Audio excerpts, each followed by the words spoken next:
Hi, everyone. Thanks for joining us on this educational series on asking the right questions. My name is Jerem Swanson. Have you ever had an experience where you walk into a car dealership and after the initial greetings from the salesman, with no questions being asked, they immediately rush you over to see their latest inventory on the newest models and all its features? They start discussing their robust truck lineup when what you really needed, and try to tell them, was a minivan for your 6 kids.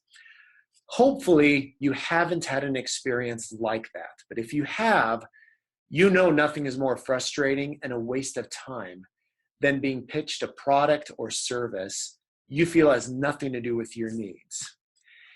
If we look at our own sales experience, is it possible we have been guilty of sharing a service or product we were really excited about with someone without first discovering if they even had a need for the service? Well, let's shift our focus from selling cars to selling total care. One of the common questions we receive here at corporate is, what is the best way to present this service? You may have found yourself in a similar situation where you present the amazing service only to hear something along the lines of, well, I already have great insurance, or my insurance already includes telemedicine with my plan, so why would I need Global Rescue Direct? With selling, there are multiple steps needed to successfully close the deal, such as explaining the service, following up, and extending the invitation to enroll as a global business owner. But for this video, I'd like to focus on one aspect of the sales process that sets the tone for the rest of the sale. A step that, if overlooked, could result in you hearing a myriad of excuses on why they're not interested. What I'd like to discuss is how to ask effective questions that will allow you to present the service as an effective solution to their specific needs. We can do an amazing job of highlighting the service and what it offers, but if it doesn't speak to their own concerns, frustrations, or needs, they'll simply think we're trying to sell them on something they probably don't need.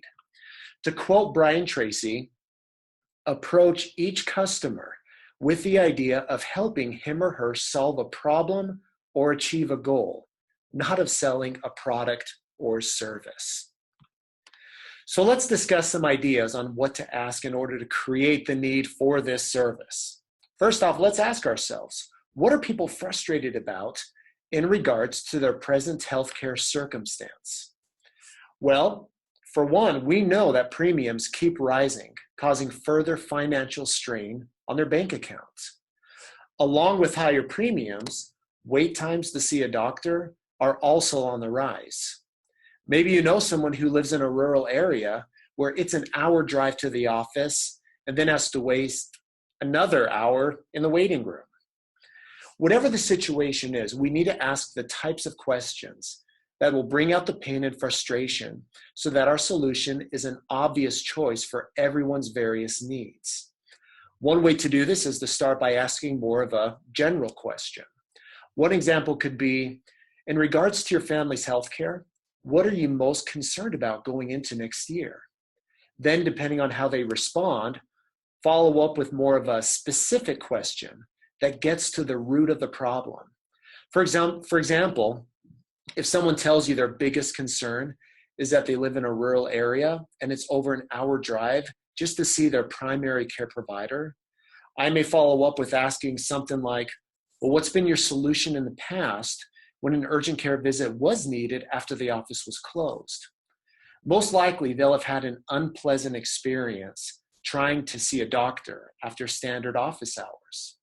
As they describe the frustration, they're convincing themselves that they need a better solution. Once you've diagnosed what the problem is, present our service to specifically address that core issue. In this case, how we're open 24/7 with medical professionals standing by while your visit is done from the comfort of your own home. Another example is to ask them, how long do you typically wait in the waiting room versus speaking with the doctor? If they're tired of those wait times and too brief a consultation with the doctor, Discuss how a medical professional will not only have an in-depth consult with them, but also follow up daily until the medical issue is resolved. Another great question could be, how much are you paying for your health insurance now versus 1 or 2 years ago?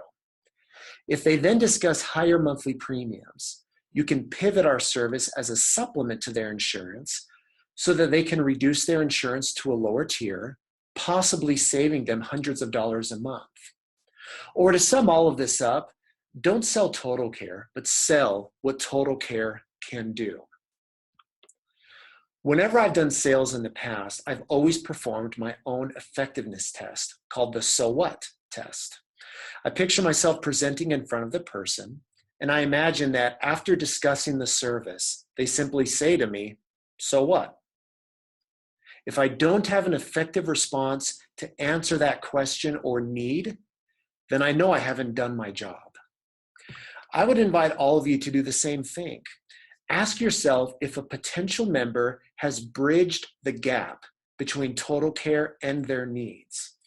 If they haven't, work on coming up with some initial question to begin the conversation. Asking effective questions and responding to them appropriately will dramatically increase closing the sale. That's it. Thank you for watching this educational series, and I hope that you share it with your team.